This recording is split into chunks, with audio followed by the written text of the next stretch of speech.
Hello, friends of the podcast. I think we're all friends now at this point. Now that we've started a mini daily podcast for at least the time that I am here at Indian Wells. This is Anastasia again, no Nick. I think we're friends.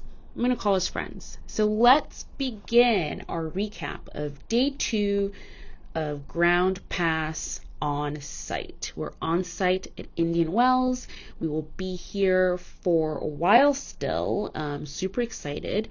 For those who don't know, I am helping contribute to our friends over at Talking Tennis. So I'm here on a press pass with Talking Tennis, covering the tournament for them while I'm here, but at the same time, doing some lovely content for Ground Pass, which I am very, very excited by. So what is day 2 of the tournament like? So much better than day 1. I know the lay of the land. I know where the courts are. I know how to get from one court to another quickly. I know where the bathrooms are, the water fountains are. It definitely was a much better experience than day 1 of the tournament.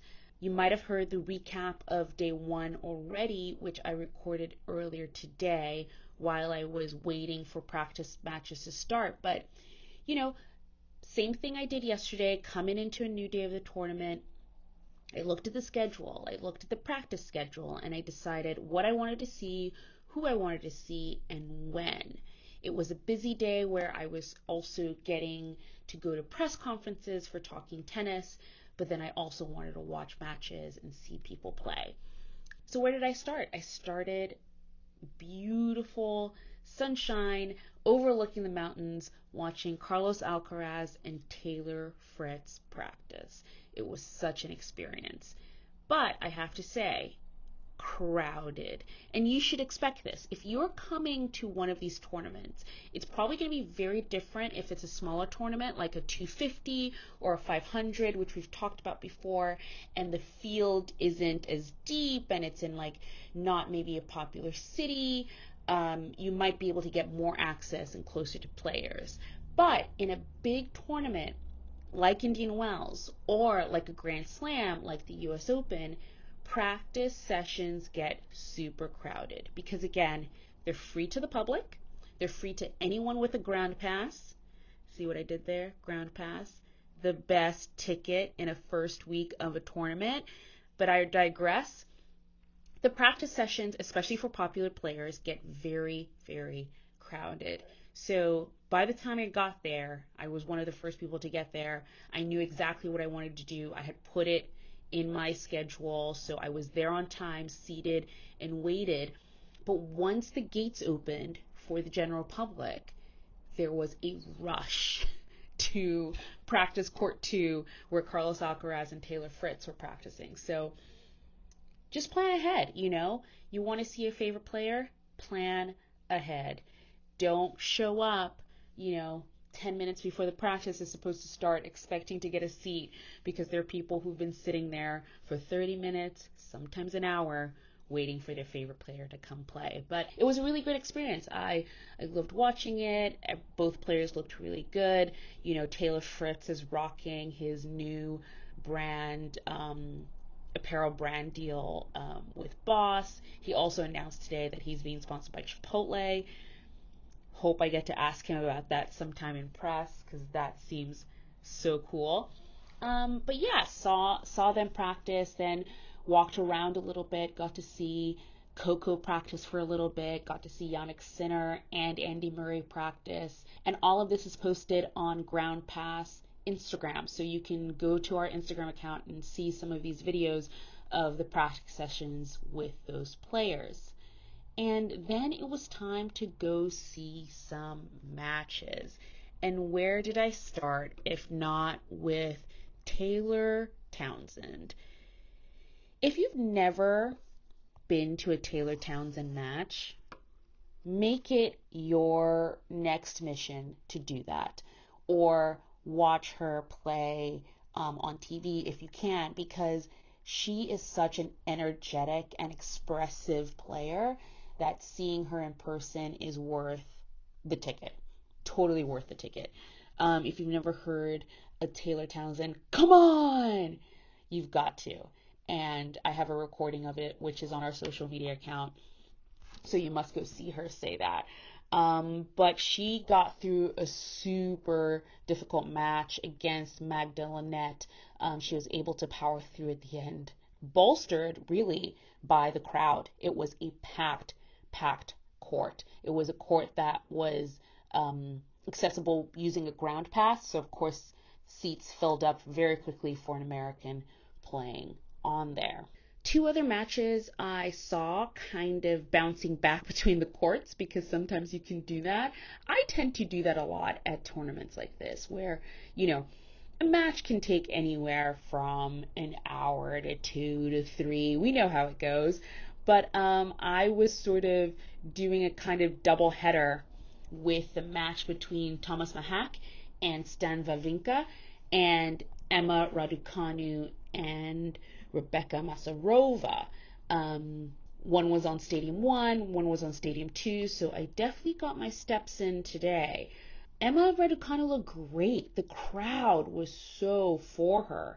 It was actually really nice to see. I think we think of her mostly as a U.S. Open champion and maybe more popular in New York, but the crowd was for Emma Raducanu on Stadium 2. And she got a really nice straight set win against Masarova to move on to round 2. On Stadium 1, Thomas Mahak was playing Stan Wawrinka. This was a much more difficult match. Mahak took the first set, that went to a tiebreak, and Stan Wawrinka came back in the second. So we went to a deciding set in the third, and at first I thought, this could go either way. But as the match went on, you kind of realized that Stan was a little bit tapped out and his energy levels dipped a little bit. So Mahak came out the winner in that match. There were some matches I didn't get to see, but I was kind of paying attention to. Roman Safiullin against Dan Evans, Monfils against Max Purcell. Those were two matches that went the opposite way that I did. Roman Safiullin, than I thought anyway. Roman Safiullin won his match, and Gael Monfils won his as well. Gael Monfils 6-1, 6-2 against Max Purcell. I didn't see any of that, but I'm going to try and catch a replay because that scoreline is quite surprising considering Max Purcell is a very good player and can be super tricky. So it'll be interesting to see what his form was like. And we all know, I think we've talked about this on the podcast before, but Roman Safiullin can be quite a tricky player. So I thought it would be a fun match against Dan Evans. And it did go to 3 sets. The scoreline was pretty lopsided. It was 6-1, 5-7, 6-2. So that's another match that I do want to watch back again. The last match I kind of saw in person was against J.C. Chang and Jordan Thompson. I came into the match expecting to see, Jordan Thompson, who had a great sort of South American swing, coming off winning a title not only in singles and doubles at the same tournament. And that Jordan Thompson did not show up today. I think that Jordan Thompson stayed home a little bit, it seems like. But J.C. Chang, we know he's a great player. We saw him push Tiafoe and win their match in Hong Kong earlier in the year. So I was expecting him to do good stuff, but was not expecting him to absolutely take out Jordan Thompson. So I think there definitely is something to the fact that Jordan Thompson was maybe not himself today. The scoreline was 6-2, 6-3, which is pretty straightforward for J.C. Chang in that regard. I was hoping to watch more tennis today, but it was not to be because for the second day in a row, it rained. It rained. I was in the middle of watching Milos Raonic match against Nagal.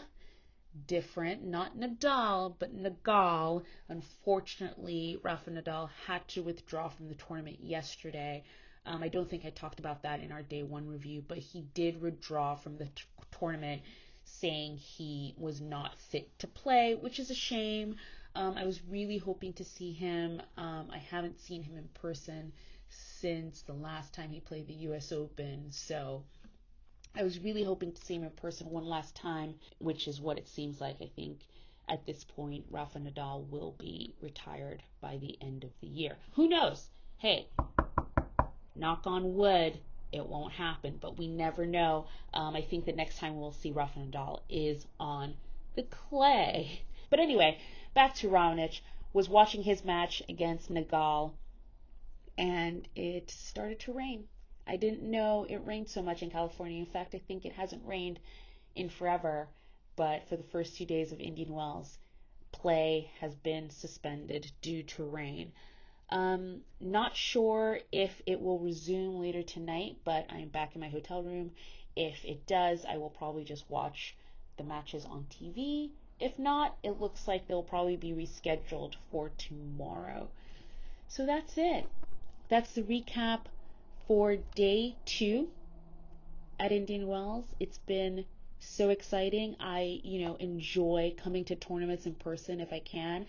I am expanding my sort of, I think the US Open for me has always just been a no-brainer. And now I'm getting to travel around and go see other tournaments around the country. So, good night. Hope to see you all again tomorrow. If you're listening to our podcast on Apple Podcasts, please leave us a subscription, subscribe, whatever it is you want to do. Leave us a comment. It really does help because it tells us, hey, we're doing okay, you like what we're doing, and also leave us questions. If you leave us questions, we can answer them as well and interact with people who are listening. Now I'm just rambling, so I'm going to say again, good night and see you all tomorrow.